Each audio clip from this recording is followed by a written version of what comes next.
Hello, everybody. My name is Martha Bueno, and welcome to Latin Libertarians. And I'm coming to you from Miami with my co-host, Mr. Zach Foster. Good evening, Mr. Zach. How are you?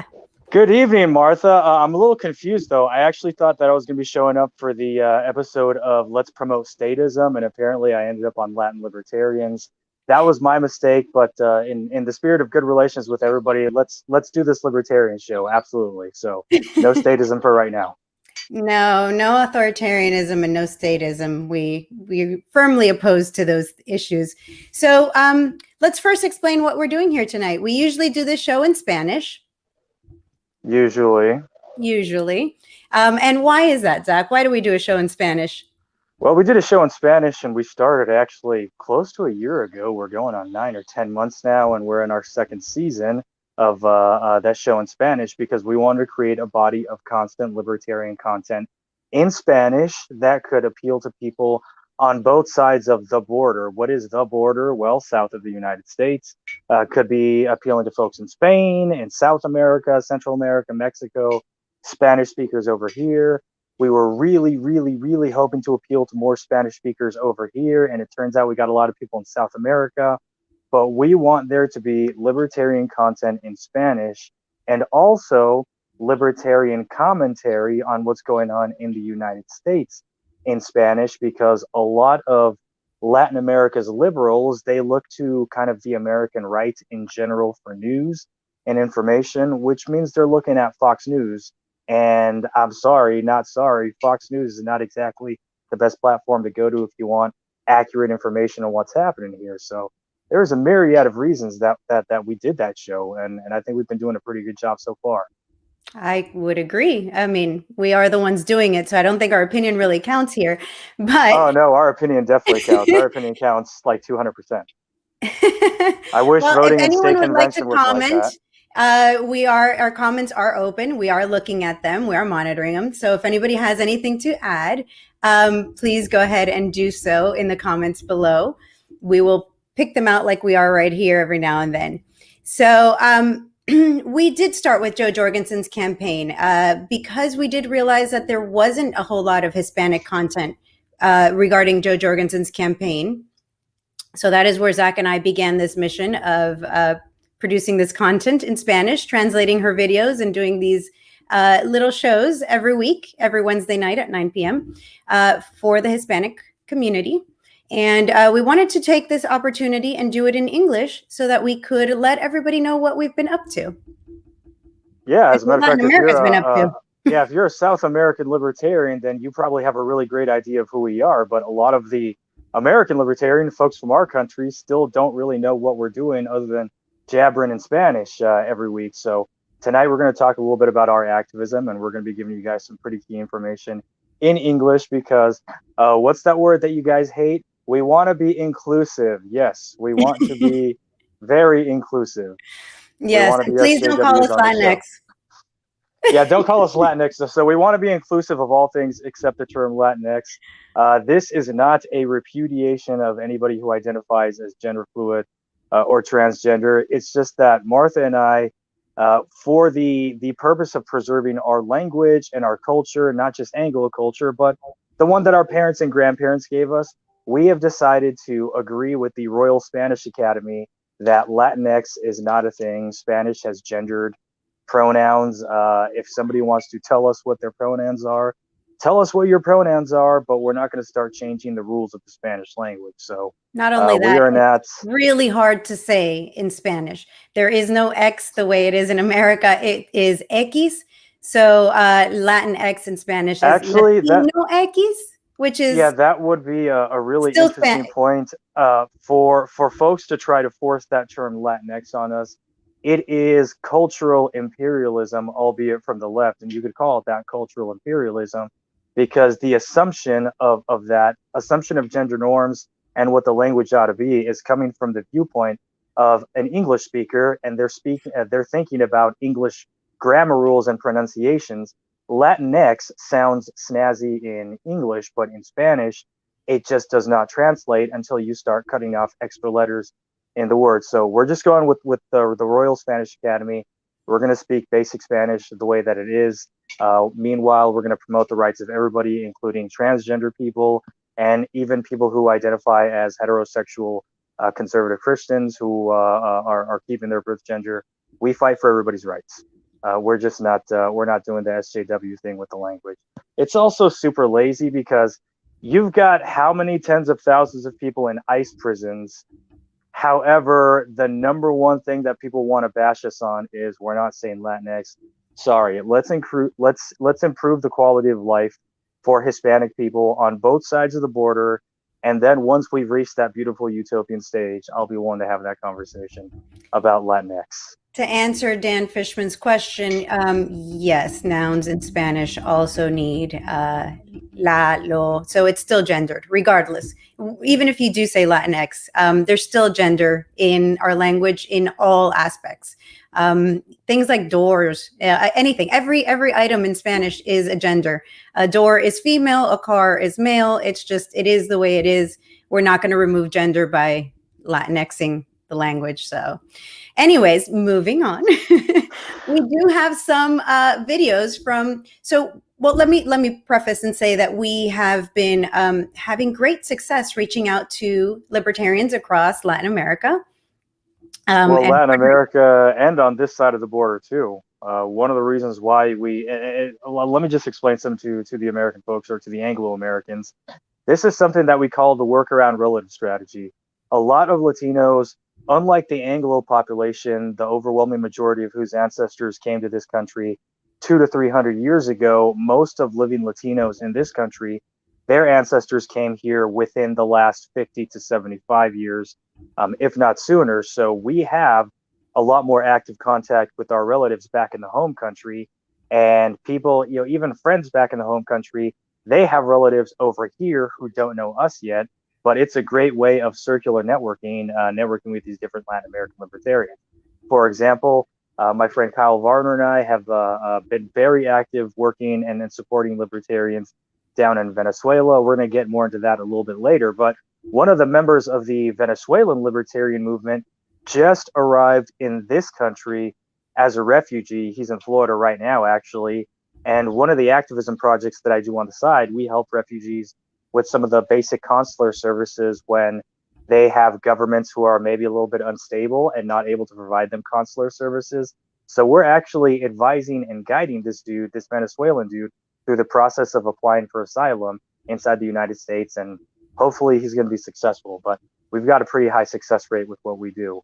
And, in a matter of years, this dude's probably going to be a U.S. citizen. He's going to be voting. Well, guess which party he's going to be voting for once he eventually becomes a U.S. citizen? Wasn't no Republicans helping him. Wasn't no Democrats helping him. It was us from the very beginning, before he even left the country. So anyway, before we introduce our American friends to our friends in Latin America, I want to make them earn them just a little bit. Let's talk a little bit about why we should be doing. Why was the Hispanic Caucus born? What is it that we find so important about reaching out specifically to Hispanic voters in the United States? Well, first off, the amount of voters. Let's just start off the top. We are a political party, and our goal is to get votes so that we can make changes in this country. We're all here to make changes, to be able to have more liberty. How do you achieve more liberty? Well, we definitely need the votes because we don't have them right now.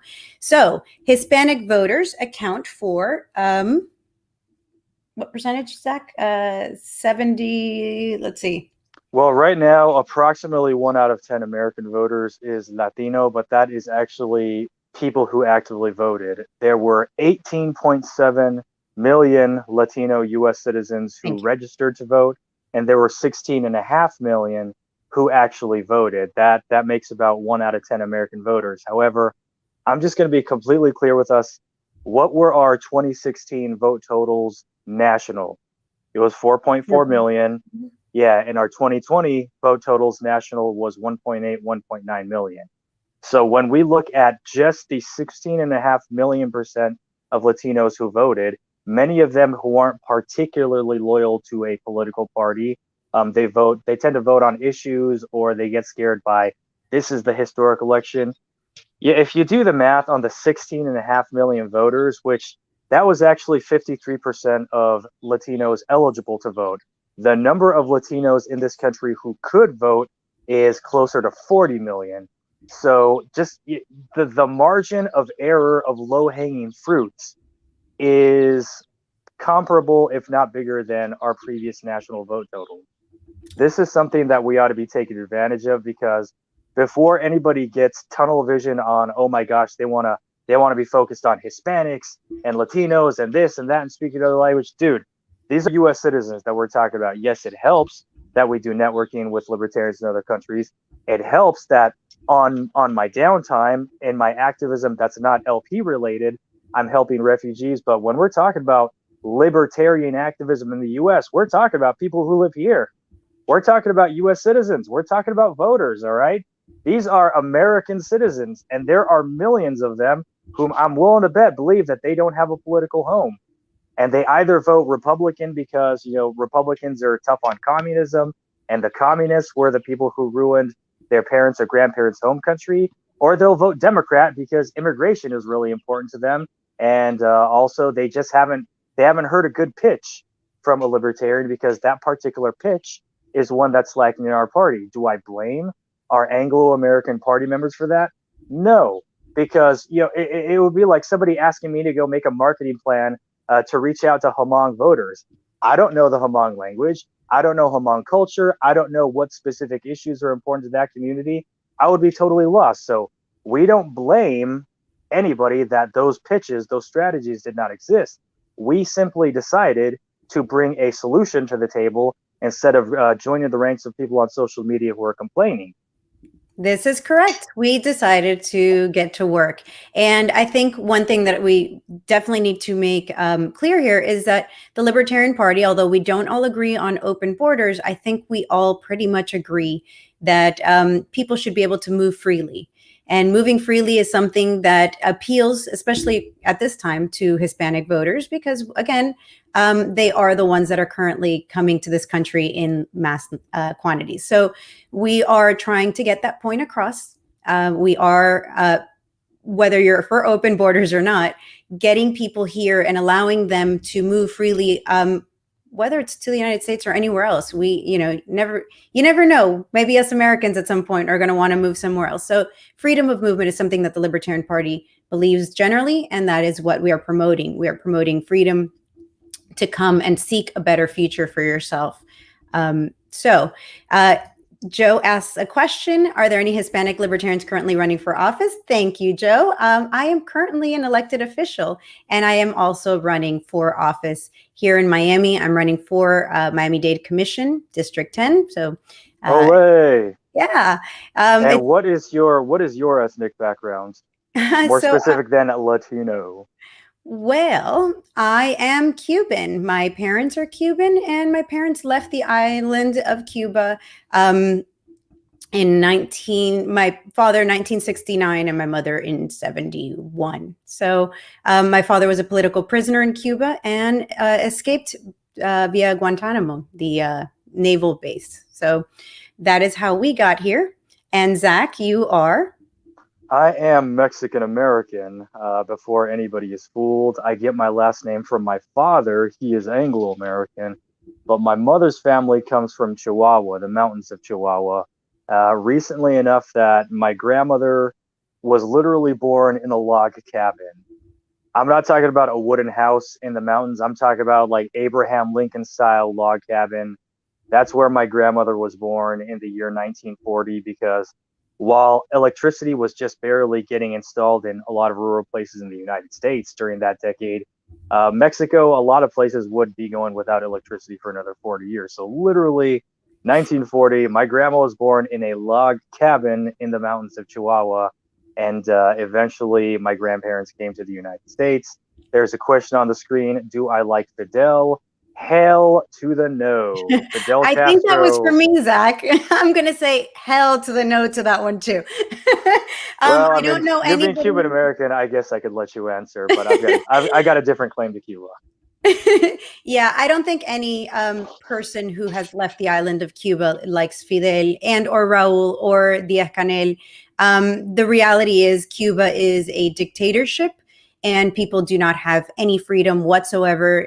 You can't have a business, you can't prosper. Hell, you can't even grow your own food. So there's an extreme poverty in Cuba, and that's not going to change anytime soon, unfortunately. Years ago, we thought that with the death of Fidel, that things would change, and obviously that didn't happen. Raul took over, and now Raul Castro has stepped down, and Diaz-Canel is the head of the Cuban government, and nothing has changed. Diaz-Canel he's the front man. Raul's retirement, he literally put some of his own relatives and then people that he developed to fill the positions that he used to fill, but it's still a requirement that they all got to go kiss Don Corleone's ring and consult with him and whatnot. So he's getting other people to do his paperwork. He is still the ruler of Cuba, except now that he has quote unquote abdicated, he has become more powerful than you can ever imagine. He hasn't actually stepped down. Another reason why we hate the Cuban regime is they are heavily oppressive against our Cuban libertarian brothers, and that is not okay. Thoughts on statehood for Puerto Rico? Well, as a matter of fact, speaking of Puerto Rico, why don't we Let's tell everybody hello on behalf of our friend Steven in Frente Libertario de Puerto Rico. That stands for Libertarian Front of Puerto Rico. Libertarian Fronts are the people who are going to be LP Puerto Rico. We are working with those guys in the process of making a Puerto Rican affiliate. So this is our friend Steven. Hello, everyone. I hope all of you are okay. My name is Steven M. Castillo Leon. I'm a member of the Frente Libertario de Puerto Rico, that is a libertarian movement here in the island.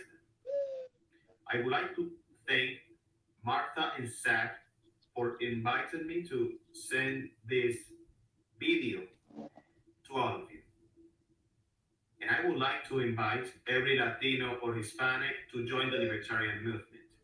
It could be in the United States, or it could be in your own country.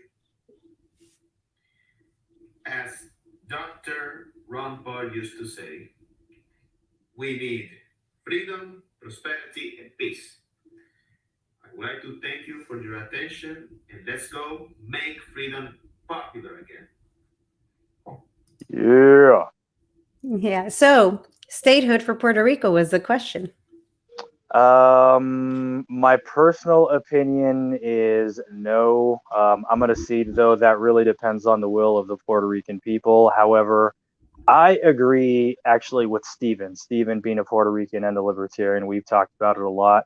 We actually think that Puerto Rico should be an independent country because while we are happy to have them in the United States, we're happy that Puerto Ricans are U.S. citizens.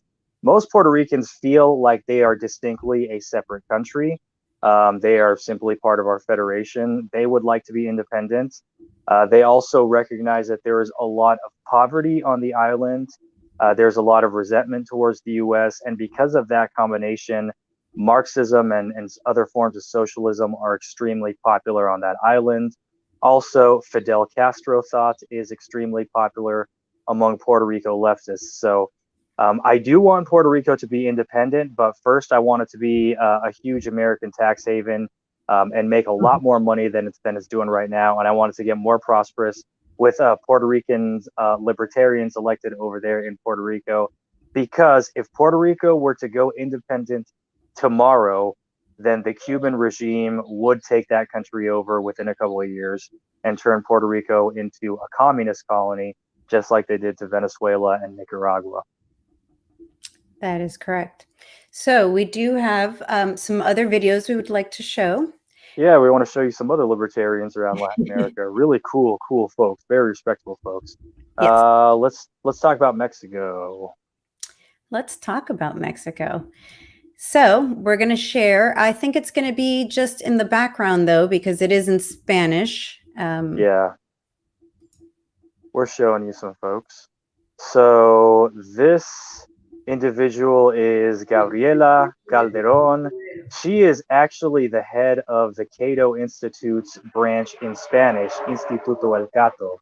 Right there, she's given a lecture for a seminar with a group called Mexico Libertario, or Libertarian Mexico. And they're talking about the decadence and the corruption of political parties in Mexico and in the United States. There's actually 5 or 6 different groups of active libertarians in Mexico who are doing a killer job.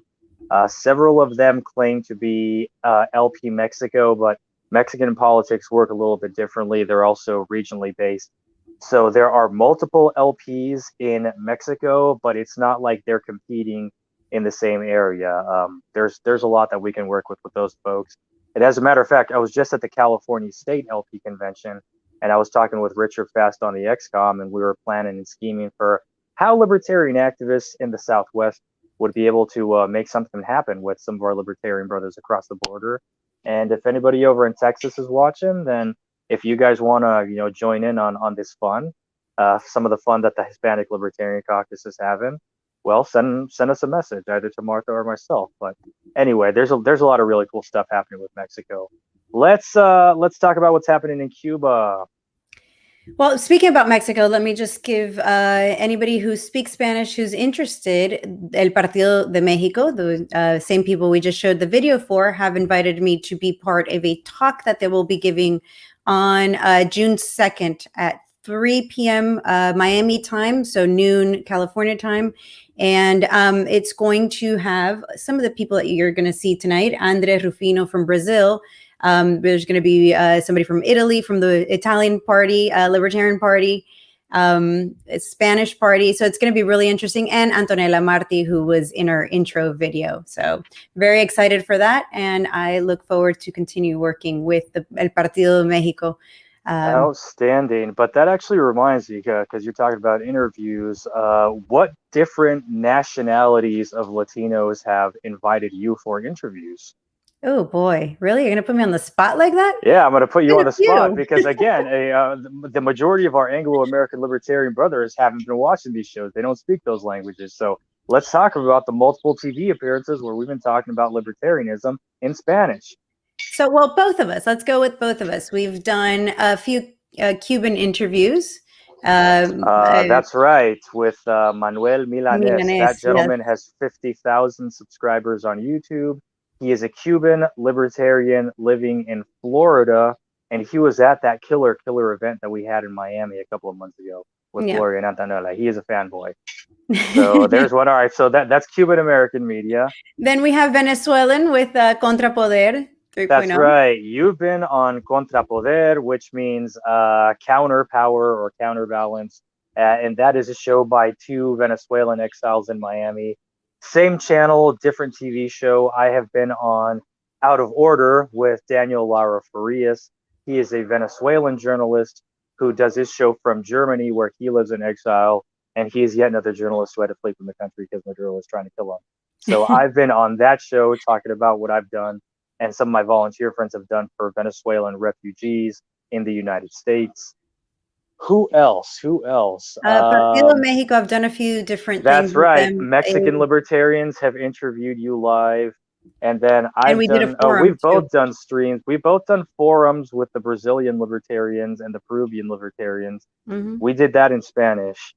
And then I was interviewed by Andre Rufino, aka Rufus from Brazil, on his show in English. And then we both interviewed Rufino from Brazil on our show in Spanish. Yes. Oh, right, now we're going into some rabbit holes. This is way too long, Zach. We've had Antonella Marti, we've had Gloria Alvarez. We've had plenty. Yeah, we've had some TV time. Yet Univision still does not want to return our emails. That is extremely infuriating. I cannot tell you, but whatever. If Univision doesn't want to talk to us for now, we'll talk to 20 other TV channels. We will. So who's famous Hispanic American libertarian? I don't know who's the famous one, but we definitely know Antonella. A famous Hispanic American libertarian. You're really getting into the weeds there. There are plenty of famous Hispanic Americans. I don't know which of them are libertarians, though. Yeah. Most of the famous Hispanic libertarians that I know of are not American. Or they're not North American, as they would say. Also, a lot of famous Hispanic people just either don't really talk about politics, or they're not libertarian. Chances are their friends and relatives are not going to be chill about it. Telemundo won't interview you guys? No, not really. Apparently, you got to kidnap Jorge Ramos and hold him hostage for a couple of days with your communist dictatorship if you want Telemundo to interview you. I'm not going to take it But that's personally, though, Zach, because you know what? Honestly, they wouldn't interview Joe Jorgensen either. So apparently, well, Hispanic I channels have don't really care. heard I have heard that Univision interviewed Jeff Hewitt, who's running for governor in California. That's what I've heard. But when I see it, I will believe it. Until Oh, there we then, go. yeah, man, not cool, not cool. But we still overcome anyway. We've had plenty of TV time on other Spanish-speaking channels. So let's go to Cuba. Let's show our friends what's happening in Cuba. In case you guys didn't know, there is a Cuban Libertarian Party. As a matter of fact, this month they had their 4th anniversary. A lot of people back in 2017 thought that this group was going to be wiped off the face of the earth, and it didn't happen that way. We've had a capital L Libertarian Party in Cuba for 4 years. Right there, they are announcing that one of their activist friends is going on a hunger strike to protest for human rights. You see the lady on the far right, that is Caridad, that name means charity. She's the president of the Cuban LP. She's wearing a yellow mask. Why are they all wearing masks in this video? Well, part of it is they're living under a communist system, and if they don't do particular things, then the government will come down on them with full force. Some of you guys have seen video footage of business owners getting ticketed for people not wearing masks. Well, in Cuba, the government has a history of brutally repressing these folks, which is why they got to comply with as many laws as they can and then choose the ones that they're going to break. So the laws that they break are things like the prohibition on distributing enemy propaganda. Yes, distributing quote unquote enemy propaganda is a crime in Cuba. That's actually how 2 libertarians literally got sent to the gulag back in 2017. They're both out now, but it has been an odyssey with these Cuban libertarians. They've been through a lot. Those of us in the American Party who have been supporting them from the beginning, and also folks from LP Spain, folks from Ecuador, other countries' libertarian parties have also been very involved. A lot of wonderful work, wonderful people involved in supporting those Cuban libertarians, and they're having a really rough time because Diaz-Canel, he's officially assumed the mantle and blah blah blah. People are wondering if there's hope for Cuba. We are not particularly optimistic about that because every time power has pretended to change hands, things get better for a few months and then they start to get progressively worse. In the early 90s, Cuba went through a period called the Special Period, which is when after the Soviet Union was no longer able to just bankroll the Cuban economy, and because Fidel still wanted to do all the things that was keeping the American sanctions on him, he basically used his people as chips to play politics. Yes, it's wrong that the American government put an embargo on Cuba. At the same time, Cuba still had over 100 other countries that they could trade from. But again, communism, centralization of economic resources, centralization of economic power. Mises talked about this. Rothbard talks about this. It always ends in a dumpster fire. So while the CIA, yes, has done shadiness abroad, we also can't forget that Marxist economies and Marxist governments are a dumpster fire, and that's what Cuba has. And they also behave like an Orwellian government in repressing the Cuban libertarians. Starting to get a little bit worked up about this. Sorry about Let's that, go but with Kyle yeah. Warner and Yomar. This is in Venezuela, if you'd like to set it up. Actually, technically, that is on the Colombian side of the My border. So apologies. yeah, go ahead and play the background video. The gentleman on the left is a good friend of mine. His name is Yomar Moreno. His name is Yomar Moreno, and he is a capital L libertarian from Venezuela. Gentleman on the right in the yellow shirt is our friend, Kyle Varner. Dr. Kyle Varner. Yes, Dr. Kyle Varner. He actually got sucked into the Venezuela rabbit hole, partially by my fault, but he quickly came to believe in the cause that the Venezuelan libertarians were fighting for, which was the freedom of their country from a communist regime and also from a Cuban military occupation. So because Dr. Varner is a medical doctor, he was so dedicated to the cause that he actually spent a few weeks down on the border of Colombia and Venezuela, where thousands and thousands of Venezuelan refugees leave the country on foot. You can see people streaming in behind them. Everybody's got backpacks and suitcases. there's just no functioning economy in their country anymore. They had to leave. But Kyle was there using his skills as a doctor, working at a refugee clinic, and he treated at the very least dozens of refugees, if not hundreds. And then Yomar and several other Venezuelan libertarians, they showed up at the border to help. And he was directing them and doing a bunch of work there. And they were literally just bringing relief to victims of communism, victims of also not only a repressive regime, but a situation in Venezuela that has escalated or de-escalated into a civil war. So blah, blah, blah, history lesson. Because Hugo Chavez was a Marxist and a fan of Fidel Castro, he opened Venezuela up to Colombian guerrillas. Maduro let a bunch of them in, and it turns out blowback from that government stupidity. The Colombian Civil War has continued in Venezuela. What we're looking at right there in that video is child soldiers who were recruited by the ELN. That's one of the Colombian Marxist forces. They are acclimating these kids. As a matter of fact, you could turn the volume up a little bit because there's a lot of gunfire in the background, but it's just, this is how they get kids acclimated. And this is actually a battle between Colombian communist factions in Venezuela. So there's actually, within the Venezuelan Civil War, there is a civil war between the FARC dissidents. And that's a video that we're looking at right now. But this is a situation that people in Colombia and Venezuela have to deal with. Also, on the Colombian side of the border, there's heavy protesting happening in Cali and Bogota right now. And that is a very mixed situation because on one hand, you've got people popularly protesting against police brutality, which is a problem in Colombia. Police brutality is a big problem. We're not going to hide that. So a lot of people have a legitimate beef against the government. Also, people in Colombia are pissed about COVID lockdowns, just like in California and New York and some of the blue states over here. COVID lockdowns have wrecked the economy down there. And on top of that, to make situations worse, there is Cuban intelligence and the Cuban armed forces. Remember, just because the CIA is bad does not mean that they are the only bad actor. Remember, we are living in a Game of Thrones type of world where there's different violent thuggish kingdoms who are all trying to conquer each other. So the CIA is just one of them, but you've also got the Cubans, the Russians, the Chinese.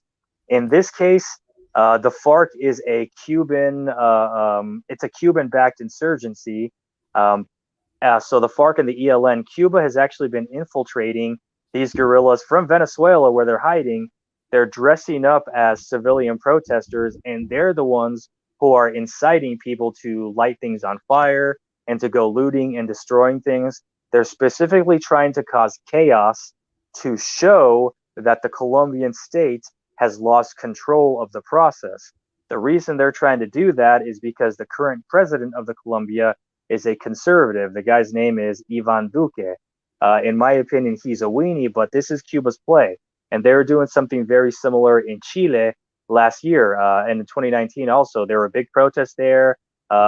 Cuba sent intelligence agents. Maduro sent paramilitary people. They sent FARC people dressed up as civilians, burned churches, burned businesses. And next thing you know, because the conservative president had lost the ability to govern, they had a referendum, and 87% of Chile voted for a socialist constitution. A socialist constitution. And that is what Cuba is trying to do in Latin America. That is what our Latin American libertarian brothers are fighting against. So it's a really crappy situation in Colombia and Venezuela, but my heart goes out to them. Let's go to some happier tidings, and let's say hey to our friend in Brazil. Yes, this is the president of the Brazilian Libertarian Party, André Hey Rufino. guys, Rufus here, the president of the Libertarian Party of Brazil. Hello for all. We're here in Brazil defending liberty, freedom, and private property against the communist scum. And nice to talk with you guys. Let's keep fighting for liberty, right? Right. Right. Oh, and I think that's supposed to be one of the founding fathers in the background of his video. I love it. Andre is good people. And as a matter of fact, On the subject of Brazil, we were talking in a meeting with Andre Rufino, aka Rufus, and another gentleman. I think his name is Alexis Silva. I could be wrong on the last name, but his name is Alexis. And apparently, 6 or 7 years ago, this gentleman had a great meeting. He met up with Wes Benedict from the American LP for drinks and cigars and just talking about libertarianism. This was years ago, but I was talking with these guys in a meeting a few weeks ago, and Alexis was telling me about this meeting, and he has very wonderful memories about it. So, Wes Benedict, if you're listening, Alexis down from the Brazilian LP says, hey, and he says, thank you for the great memories. Hopes to be able to have some beers with you again. And frankly, I hope so too. Yes. For anyone wondering, it's a little bit of a language barrier for us with the Brazilian party. They speak another language, even though they're in Latin America, they speak Portuguese. So it's a little bit of a language barrier for all of us. It's very different from Spanish, enough that we can't understand each other that well. But as you can tell, Andre speaks English, and that is how we communicate mostly. Yeah, a lot of the Brazilian libertarians are actually trilingual. Andre, other than his native Portuguese language, he also speaks English and Spanish, and so do some of the other folks that we had meetings with. Yep. Now, let's go down to Arequipa, the second largest city of Peru. This is some coolness that was sent to me by some of our Peruvian libertarian brothers. There are different libertarian groups active down there. This is one of them. And they're just having a public demonstration rejecting communism. Some of you guys might say, all right, that's great. But of all the things to protest about, why communism specifically? Because one of the presidential candidates, one of the top 2 presidential candidates in Peru right now, is a literal Marxist-Leninist. I would actually say that the guy is a tanky. The guy's name is Pedro Castillo, and he literally is talking about Fidel Castro was right, Stalin was right, Che Guevara is a hero, all that stuff. So what we just watched Maduro do in Venezuela in the last 6-7 years, this guy has already promised he is going to do that right there, because he says, in my opinion, Venezuela has democracy. That shows us everything that we need to know. So really, these people are protesting him. In this video, some other folks are walking up to them and they're getting mad because they're saying, oh, so that means you support Fujimori. And they're saying, no, we don't support Fujimori. Now, who's Fujimori? The other of the top 2, the right-wing candidate, is Keiko Fujimori. She is the daughter of a former president of Peru, Alberto Fujimori. Many people credit him for the so-called Peruvian economic miracle. Well, it was actually somebody working in his administration, who is another presidential candidate, was actually responsible for the economic miracle. Fujimori is remembered for the death squads and the extrajudicial killings. His government did win the war against the Shiny Patch guerrillas, good for them. However, he also was sending death squads just to eliminate a bunch of his personal enemies, and he actually fled Peru in exile once his own government brought charges of corruption and grand theft against him. So between the different human rights violations, the death squads, and the theft, Keiko is coming out and saying, my father did nothing wrong, which is why a lot of Peruvian libertarians have a problem with that. They don't have a problem with the economic miracle, not with the capitalism. They don't have a problem with winning a war against the Shining Path because they were psychotic. They do have a problem with the daughter of the death squads and grand theft guy saying my father did nothing wrong. But anyway, that's just a taste of some of the libertarian activism happening across Latin America, all the way to the tip of South America. That is. We've gotten several questions on how people here in the U.S. can help and what they can do. So as of now, we are looking for help. There are things people can do, especially within your local communities. What do you think, Zach? Well, for starters, I think everybody watching this program right now should donate $5 to their county LP affiliate. That's what I think everybody who's watching. I think you should do that right now. Seriously, just whip out your wallet. Whichever county affiliate it is that you have, just go to their website, give them $5 right now. If you are of the minority of libertarians who is at war with your local county affiliate, because reasons. All right, cool. Your state party or the national party, whichever one of the three. Just everybody who's watching this, do us that solid, and then comment to us that you did it. Comment that you just donated $5 to your county affiliate. Do that now, okay? That's the first thing that I think people should do. Let's help our local affiliates. Second, the Hispanic Caucus is always looking for volunteers. If you guys want to help out a specific libertarian movement, we're talking about activism outside of the LP. Go ahead and contact us. We can point you in the right direction. It's just not appropriate for us to be discussing those avenues on this particular type of media. But if you want to collaborate with the Hispanic Caucus, absolutely, shoot us a message. As a matter of fact, there's our individual Twitter handles right at the bottom of the screen right there. Go on Twitter right now. Follow Libertarios Hispanos, follow Martha Bueno, follow me, and we will be able to send you in the right direction of what it actually is you want to do. There's translating, there's helping us with video production. You don't have to speak Spanish to be able to help out Latino libertarians or the causes. So, in summary, if you want to help out libertarians from a particular country in any way, shape, or form, hit us up. We'll point you in the right direction.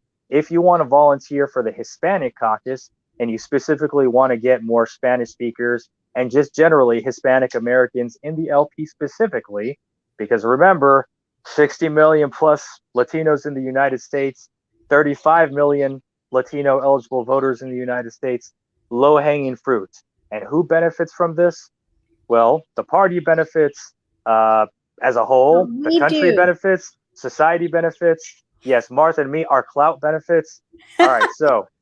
I didn't mean our clout. I meant we. We all do. We all benefit I absolutely from liberty. Meant our clouts. Oh, but Come on, Zach, you're already a libertarian.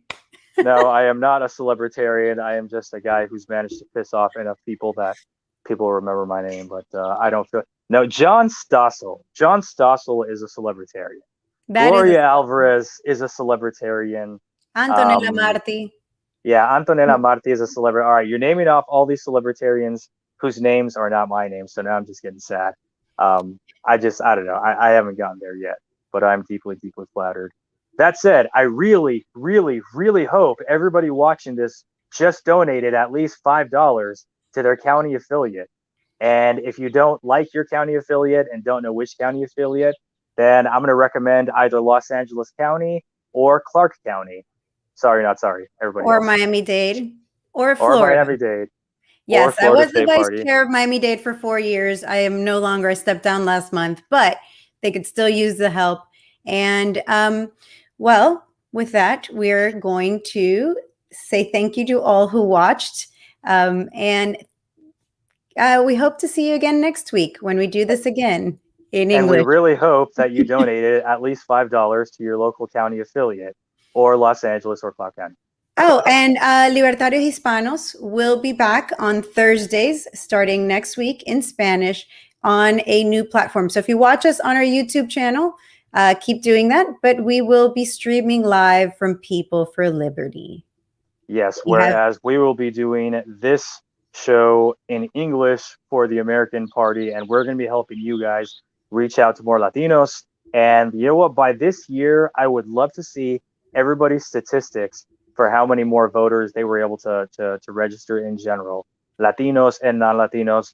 This is something that works for everybody. Because remember, a lot of non-Hispanics are married to Hispanics. So if you're reaching out to Hispanic issues, you're reaching out to more than just Hispanic people, okay? So if you tune in next week, we are going to be talking about things that happen in Latin America in English. So come back next week for Latin American content, things that happen in Latin America in English, with our libertarians explaining what's going on in Latin America, basically. So that American national level libertarian candidates can be able to pitch more intelligent foreign policy. Why do you have to do it in that voice, Zach? Why? All right, yes. Foreign policy of freedom, non-intervention, peace, commerce. We already agree on that. But come on, man, you got to have policy specifics. So let us fill you in on some things, and then you guys can do policy specifics. And that one's going to be geared towards people who are running for national level office. Does the mayor of Los Angeles have a big foreign policy? Well, actually, yes, but theoretically, no. Does somebody running for Congress have a foreign policy? Hell yes, that's federal level office. But also, you all should know what's going on in Latin America. And, you know, things that we talk about a little bit of everything. So we hope to see you again next week.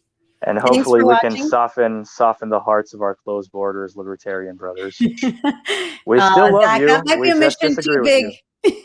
big. That might be a mission too Nonsense. big, Zach. Come on. All right. Peace out, May the everybody. force be with you.